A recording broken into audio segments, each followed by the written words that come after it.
आम्ही शेतकऱ्याकडून हा करडी घेतोय. करडी डायरेक्ट तेल काढतोय ते करडीचं. हे बघा, हे असं प्रोसिजर आहे. हे डायरेक्ट करडी टाकायची, हे तेल निघतंय. त्याला कुठेही कोणतं प्रोसिजर नाहीये.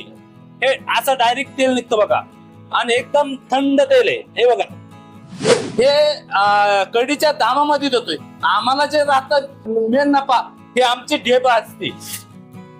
आमच्याकडे ही क्वांटिटी मध्ये ढेप जाती. हे मेन नफा आहे आमचा. आणि आम्ही कोणाला चॅलेंज करून सांगतोय तर आमच्याकडं कुठंही भेसळ होणार नाही. कोणा भेसळ दाखवलं आम्ही त्याला 1,00,000 रुपये बक्षीस देऊ. आपल्याकडे हे कापड फिल्टर, म्हणजे आपण ह्या कापडामधून गाळून घेतो.